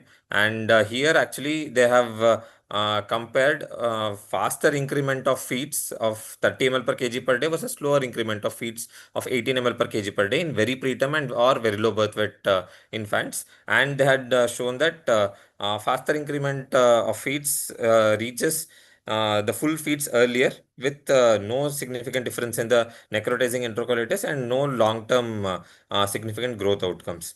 In the another study which was published in 2024, this study is done in US, which included less than 32 weekers, and here also the means early and exclusive enteral nutrition initiated soon after birth versus standard feeding practice, including the IV fluids and parenteral nutrition was done. Around 200 infants were compared, and here also like we can note that the earlier enteral feeding allowed earlier nutrition autonomy, and there's no increase in NEC with adequate growth maintained here. So there was one Cochrane review which was published in 2020, which compared six studies. All these six studies were from India only, and here we can note that actually means all the studies which were there was underpowered to conclude any benefit, and also concluded that mainly like there was no means very low certainty of evidence, especially to say whether any beneficial effect on necrotizing enterocolitis or growth restriction or weight gain was noted. So means all these studies were underpowered. And one more Cochrane review was there, which was published in 2021, which showed that actually like either slow increment of feeds of almost 24 ml per kg when compared with the faster increment did not reduce the risk of NEC death or feed intolerance in VLBW babies. So coming to this particular study, the objective of this study was to investigate whether the infants born between 30 to 33 weeks of gestation means either starting full milk feeds initiated in the first 24 hours after birth reduce the length of hospital stay in comparison to the IV fluid with the gradual milk feeding. So the inclusion criteria was the infants of 32 32 plus 6 who are less than 180 minutes at the time of enrollment, and infants who are more sicker, requiring the respiratory support or other supportive treatment, it is the clinician that was deciding whether the infants are being randomly assigned to either milk feeds or gradual feeding. And exclusion criteria, whenever there is any GA abnormality or other congenital conditions where enteral feeding is unsafe, has been excluded. And infants who are SGA and having evidence of REDF on antenatal umbilical scanning have been excluded. So coming to the randomization, here mothers were randomly assigned to 1:1. It is the mothers who are assigned 1:1 to full milk group or the gradual milk group. And randomization used a minimization algorithm. This minimization is a dynamic randomization process where we will be discussing it further in the next slides. So means especially by this dynamic randomization minimization algorithm, it ensured balance in the important prognostic factors like the site, multiple births, gestation at birth, SGA, and whether IV fluids were started before randomization. All these important prognostic factors were taken care of. And twins were assigned to the same intervention, and parents or clinical team to the intervention could not be masked because that's why it is open labeled, and investigators and data analysts were masked especially for analysis of NEC, but they were not masked for analysis of length of stay. So let's talk about the minimization. It is a dynamic randomization technique that attempts to balance treatment groups with respect to certain important variables or characters that could influence the outcome, as we had seen before. The purpose of minimization is to minimize the imbalance between the groups with respect to specified covariates like age, gender, or severity of illness, and groups become more comparable in these particular subgroup analysis can be done and ensure that observed effects are likely to be due to the differences in these characteristics rather than the intervention itself. So how exactly this minimization works? It means, let's consider an example like if one group has more older participants, and in the randomization process, the next participant, if that participant is older, so then and the algorithm automatically assigns this particular participant to the other group. So this is how it actually works. And the key benefit is that it will be like more balanced allocation of the baseline characters across the groups will be there, even if sample size is relatively small. So, like as we all know, the randomization can be like simple randomization. It is like tossing a coin, and it can be blocked randomization. There will be a varied number of blocks that can be made, and so that equal number of participants could be with the same interventions, with the different interventions were could be assigned to both the classes. And it can be stratified randomization, where the stratification will be done based on the age, weight, or the particular variable, and then randomization will be done in this particular stratified data. Or it can be cluster randomization where whole of the clusters will be like used. Example like means big hospitals can be randomized by hospitals. It's not the individual, it is the means larger population that will be like randomized.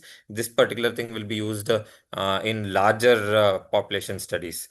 And lastly, the dynamic randomization. Now we will concentrate mainly on the dynamic randomization.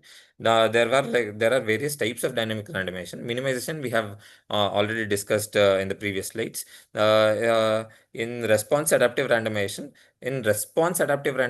what this algorithm exactly is doing is, so here the allocation probability changes according to the accumulated trial outcomes. So and let's imagine, like actually it means we have started a trial with the treatment A and B, and we will do an interim analysis, and we get to know that like treatment A is more almost 70% efficacious than the treatment B, which is almost 50% efficacious. So means it is the response adaptive. So outcome we know, and means if trial A seems to be more better than trial B, the more and more participants will be allocated to the trial A only. So more patients receive potentially better treatment.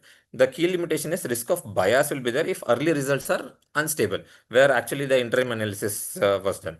And it's typically used in adaptive clinical trials. And adaptive stratified randomization is almost like a minimization technique only, but this will be based on the stratified factors. Like we will stratify the whole population, and then we will use the minimization algorithm, so that like each stratified population will have this dynamic randomization technique. So coming to the intervention, so here there are two groups, the full milk group and gradual feeding group. As we stated, full milk group will start full milk on day one at 60 to 80 ml per kg, and gradual feeding maximum 30 ml per kg of feeds will be there. Rest will be IV fluids or parenteral nutrition will be there, and feed interval, feed volume increment, type of milk, definition of feed intolerance, and decision to interrupt or stop the feed will be according to the local practice. The data will be collected on the daily IV fluids or parenteral nutrition, type of milk used, feed volumes, blood glucose monitors, and also the incidence of NEC and late onset sepsis. So means it is considered to be adherent uh, to the means especially in the full milk group if it is less than 24 hours of IV fluid or parenteral nutrition is used. If more than 24 hours it is used, then it is not considered as non-adherent. So the primary outcome is the length of hospital stay. That is the from the day of birth to the day of discharge home. And key secondary outcomes were total survival, incidence of NEC, defined as Bell stage 2 and 3, incidence of LONS, either microbiologically confirmed or clinically suspected, incidence of hypoglycemia, and breastfeeding on mother's milk up to hospital discharge. The discharge criteria was defined in this particular trial was the weight should be at least 1.7 kgs, and baby should be able to take at least one full suck feed. Suck feed can include one direct breast feed, or it can be the nipple feed, means bottle feed. Not receiving additional temperature support for at least 24 hours. These are the three discharge criteria that was objectively defined for this study purpose. And sample size calculation. So from the previous data in UK, they have noted that in this particular population of 30 to 33 weeks, the length of hospital stay was 20 to 40 days with the standard deviation of 9 to 16. So for this sample size calculation, they had taken standard deviation of 13 with a mean difference of outcome measurement of 2 days they have taken with 90% power and 1:1 allocation and 5% two-sided significance, means alpha value of 0.05. So compared with the previous studies only, the amount of expected twins in this gestational age was considered 15%, and triplets was 1.4%, with intra-cluster correlation coefficient of 0.82. We will discuss what exactly is this particular term in the next slides. And 2% of attrition inflation was considered, and data was analyzed using intention to treat analysis. Now let's consider let's talk about what is intra-cluster correlation coefficient. So the problem is the twins are not independent individuals. In most trials, each participant is an independent data point, but twins are not independent. And feed one randomized the mothers, it is not the individual infants. This means that the twins and the triplets from same mother were always in the same treatment group and was raised in the same environment, fed by the same mother, in the same ward, in the same hospital. These twins are not independent of each other. Example, like if twin A has a longer hospital stay, there's a good chance that twin B does to have a longer hospital stay, not because of the treatment, but because of shared factors. So this shared similarity within a pair or cluster is precisely what ICC measures. So this is what is ICC. And formal definition is of all the variability of the outcome, that is the length of stay in our particular population, what proportion is explained by which cluster a person belongs to rather than the individual factors. So here, let's take that ICC was taken as 0.8 for twin or multiple pregnancy adjustment. This means that 82% of the variation in length of stay between the twins is explained by them being in the same family unit, and only 18% of variation is due to the individual infant differences. So let's see how exactly this matters in the sample size calculation of this study. So for this sample size calculation for continuous outcome, we have this particular formula, and taking all the variables and standard deviation that has been taken as 13 as told before, and variance of 169 days because 13 square will be 169. Mean difference we have already noted, it is 2 days, power of 90% and alpha of 0.05. And so considering this data, the total sample size that comes will be almost 888 per group it will come. So totally for both the groups it comes 1776, substituting the values in the formula.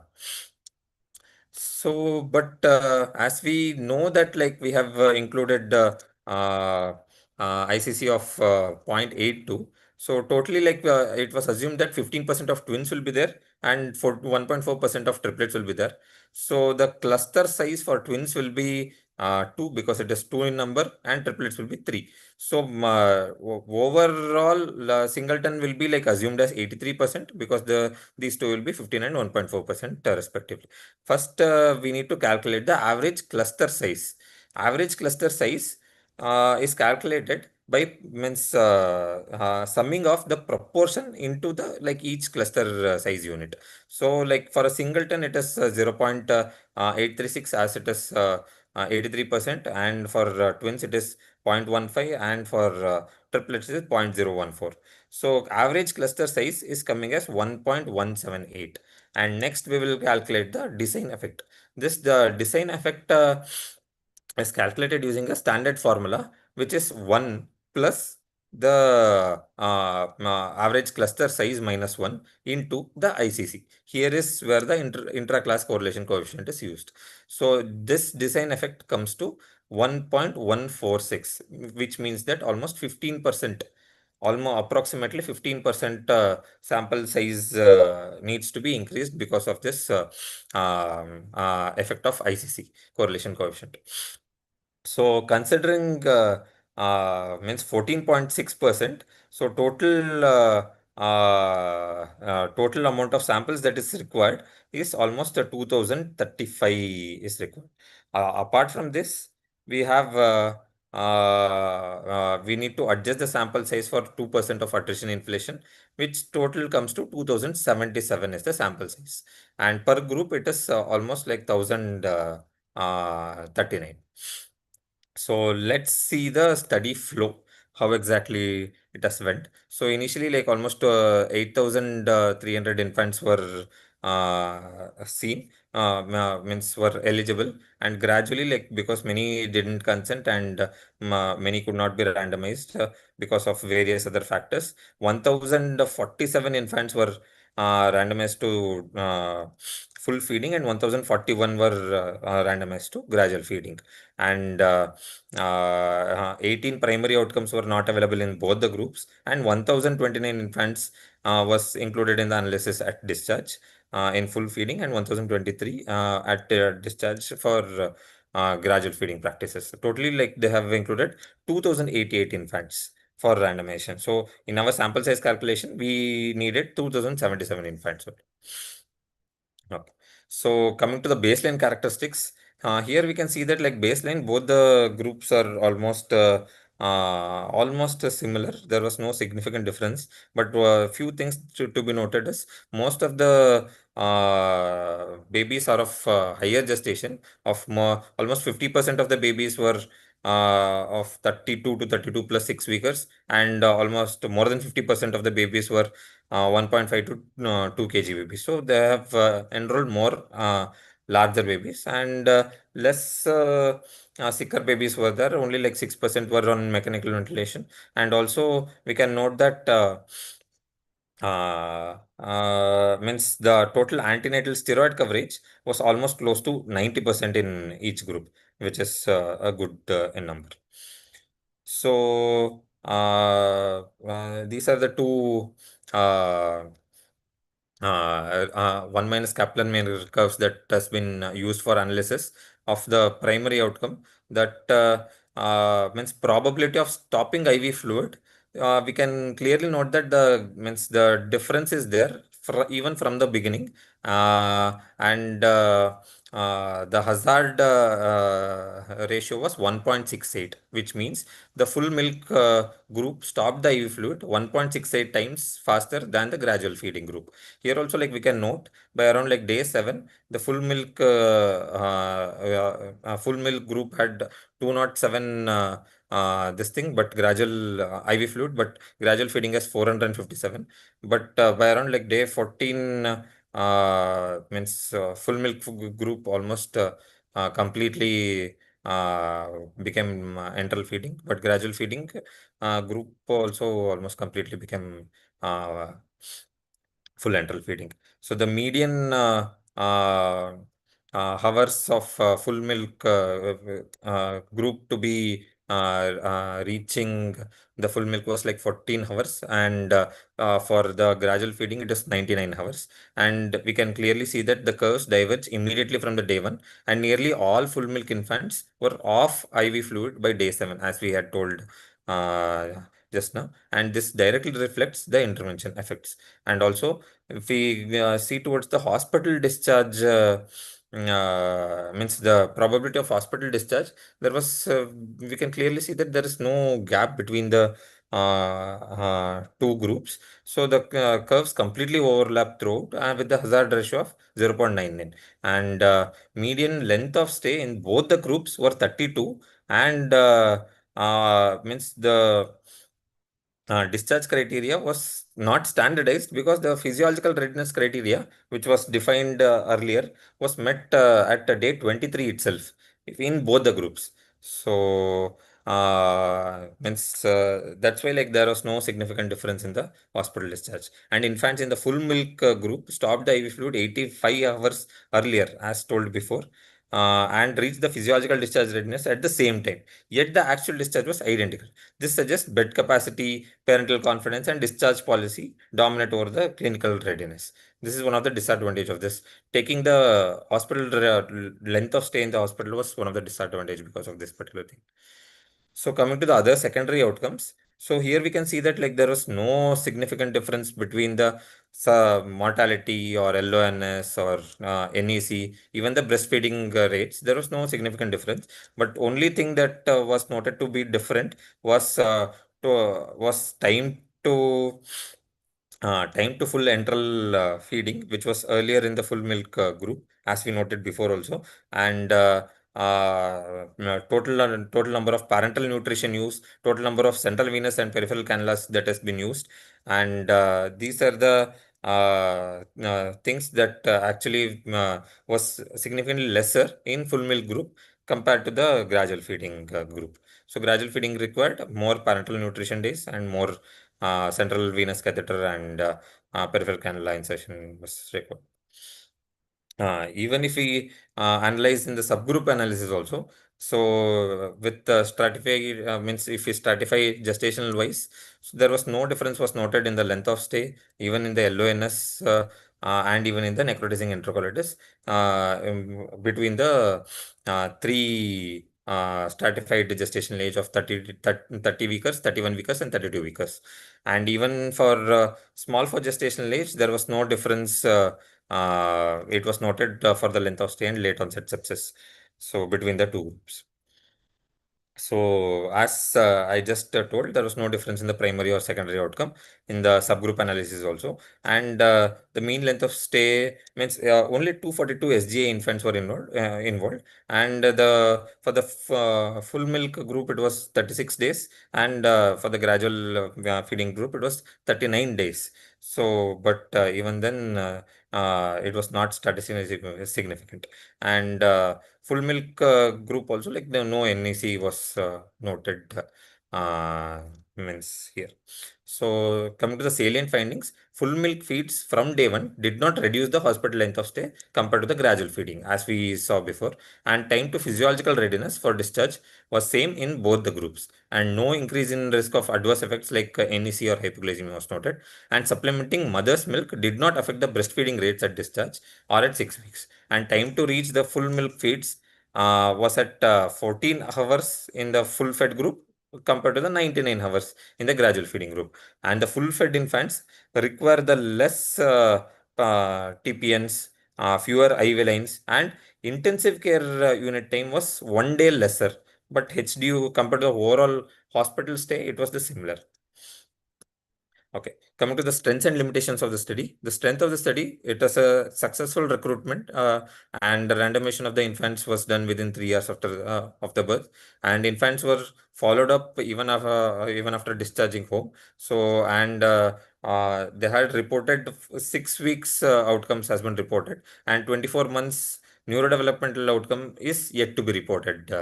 Now it is ongoing still, and SGA babies were included, and only this is adequately powered a trial to investigate the effect of full milk feeding from day one of life. And twins and triplets allocated to the same group at the maternal level addresses a practical and ethical concerns for the parents raised directly. So these are the strengths. Coming to the limitations, so multiple variables differed according to the local centers. So, like feed interval, feed volume increment, type of milk, definition of feed intolerance were depending upon the local center where the randomization was done. And discharge criteria varied across different centers. We saw that the physiological readiness was by day 23 of life, it reached the physiological readiness of discharge, but actual discharge was by day 32 of life in both the groups. And NEC and sepsis rates were very rare. NEC rate was almost 4 in both the groups, and also the sepsis was very low. And hence, it is not adequately powered to detect the differences in the outcomes. And selection of relatively stable babies of this particular age group uh, shows that it is not a means universally applicable study. And also, length of stay in the SGA group, where 37 versus 39 was used, but only 242 infants were SGA, and it was underpowered for SGA. So among 1,047 infants in the full milk group, only 20% of the babies received full feeds from the birth, and 61% of the babies received IV fluid in for less than 24 hours, and 38% of the babies were considered non-adherent because they received IV fluid for more than 24 hours. So, but even then, now as it is intention to treat analysis, so they were analyzed in the full milk group only, and there was no separate data on ADF babies was mentioned, and not selecting the sicker and unstable babies create an artificial sample not in homogeneity with the usual population admitted in the NICU as told before. And practicality in context with the low middle income countries, more antenatal steroid coverage was seen in this study, which is almost about 90%, but the which contributed to the beneficial effect to reduce the NEC. But currently in LMIC, the complete coverage of steroids was seen in almost 50 to 60% only. And limited staff in LMIC makes the operational challenging, and also the discharge criteria in LMIC are different, generally by 1.4 to 1.5 kg depending upon different hospitals. As the load is more, the discharge will be done compared to the higher income countries. Here 1.7 kg was used as a discharge criteria. So what we usually practice in our center is all preterm babies more than 26 weeks of gestation will be offered full feeds from the day of life 1, irrespective of requirement of respiratory support, preferably the mother's own milk more than the formula feeding.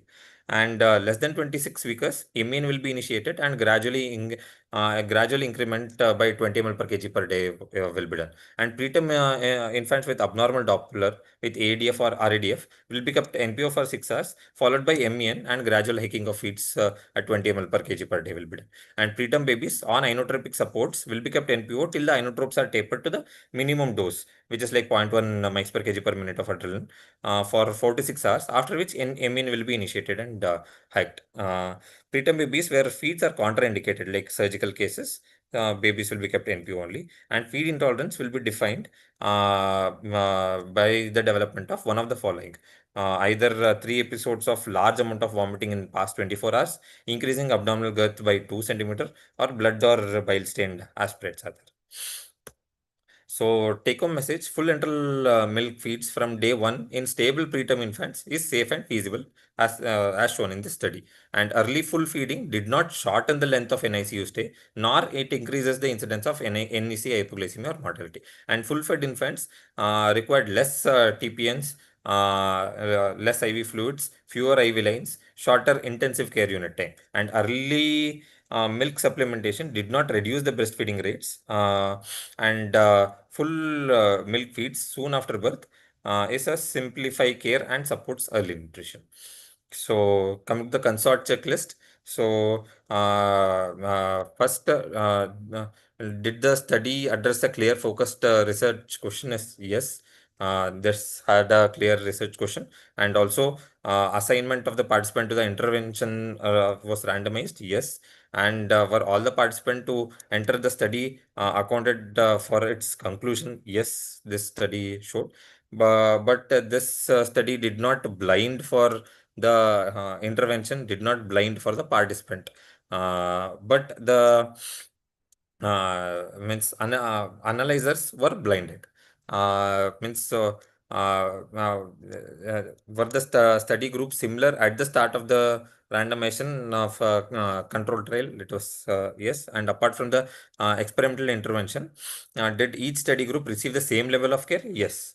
So, and were the effects of intervention reported comprehensively? Yes, completely, comprehensively, like all the interventions were reported. Was the precision of estimate of intervention or treatment effect was reported? Yes. The confidence intervals was reported, and also the significance levels were reported comprehensively. And do the benefit of experimental intervention outweigh the harms and the cost? Yes, the benefits were outweigh the harms and the cost. Can it be applied to the local population in our context? Yes. And would the experimental intervention provide greater value to the people in our care than any existing intervention? It is also yes. So appraisal summary, what are the positive methodologically sound points? So methodologically, the study was clear, clinically relevant research question with a well-defined PICO was there. It is a large multi-center RCT with robust central randomization and allocation concealment, and high follow-up rate was there. And intention to treat analysis was used.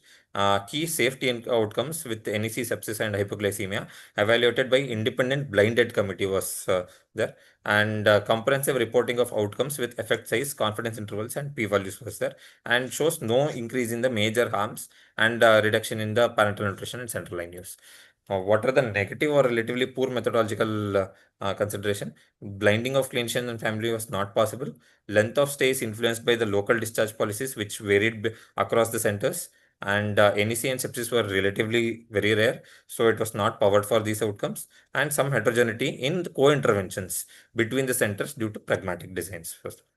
And the unknown area, the applicability to unstable babies, to I think extremely low you have restricted already babies spoken with that. severe Doppler abnormalities and gestation age less than 30 weeks is uncertain. No detailed formal cost effectiveness was reported in the study, and implementation in the Indian settings with staff shortage or limited monitoring in the NICUs uh, might be difficult and challenging when compared to the UK trial centers. Thank you. Thanks. Thank you, and it was very nice. Anup, Adil is going to say something. Yeah, I think Adil is the moderator, so he can sum up, he can give the comments. So, per se, this feed one trial represents an important step in re-examining long-held assumptions about early feeding practices in moderate preterm infants. So, per se, in this large multi-center randomized control trial with over 200, uh, uh, 2000. 2,000 infants born at 30 or 32 weeks taken in either limb, initiating full enteral milk feeds from first day of life, it showed that it did not increase the risk of NEC, hypoglycemia, or infection, and reduce the need for invasive intervention such as IV lines or parental nutrition. But however, it did not significantly shorten the length of hospital stay. On the positive side, it showed that time to full feeds was better in feed one or day one full feeds group compared to the other control group. From an NICU perspective in Indian setting, where many stable preterm infants are already on advanced rapidly to supposedly we must be practicing that from 28 week onwards we are giving full feeds only.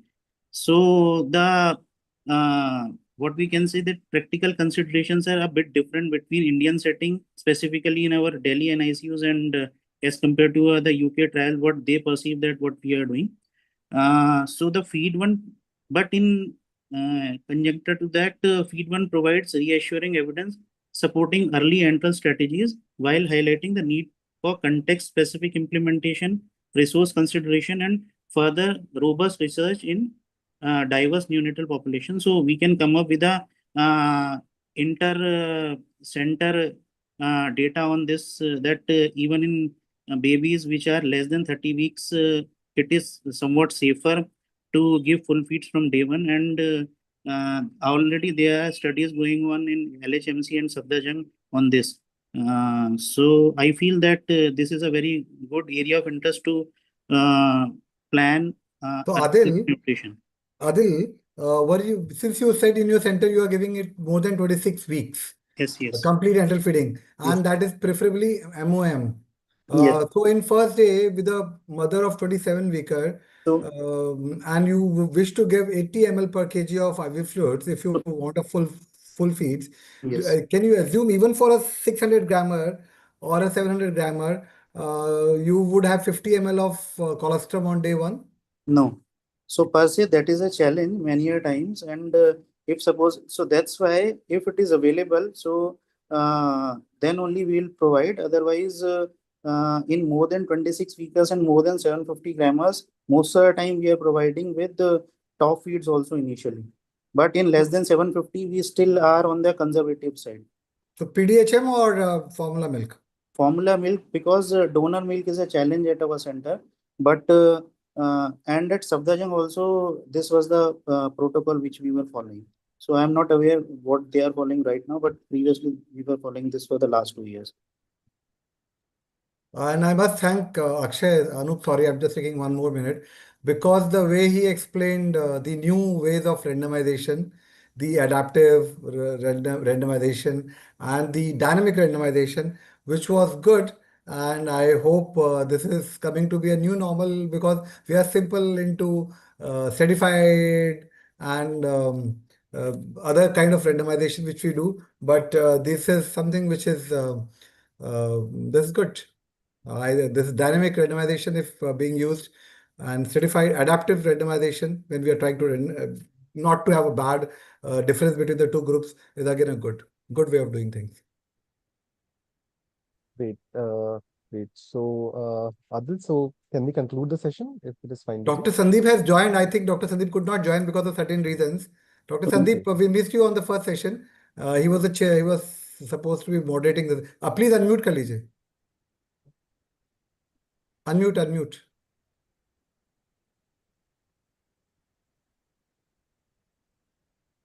Sir आप unmute ही हुए हैं.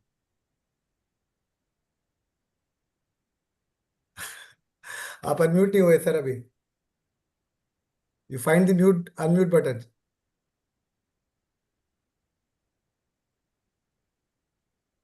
अच्छा, कोई बात नहीं. Okay. So, thank you, Adil, and thank you, Akshay. I mean, you presented the statistics so well, the sample size calculation, how to take care of the clusters. That was beautifully explained, actually. And even the Bisht, statistical am I presentation. audible? Yeah, right Yeah, now. you are. You are. Yes, please. Go ahead, Dr. Sandeep. Am I audible? Yes, sir. You are. Yes, sir.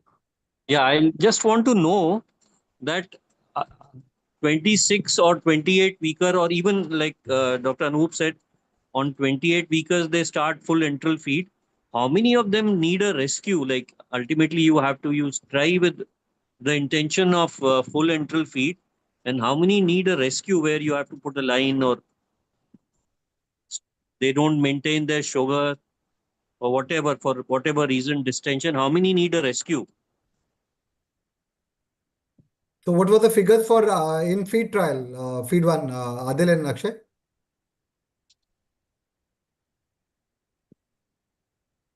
Sir, in feed one trial, actually, 38% of the babies needed the rescue, and they could not be like tolerated, and there was like crossover into this thing. So, but in our general practice, what we generally see in our hospital, this thing, even 28 weekers, sometimes even considering 27 and 26 weekers also, generally almost around only around 30 to 40% only will be requiring means we might need it to stop the feed because of the feed intolerance or something. Otherwise, like more almost more 50% in and around 50% will tolerate full feeds from the day I one. think that came with Dr. Nangia's study as well. That's very impressive. Yes, sir. Yes, sir.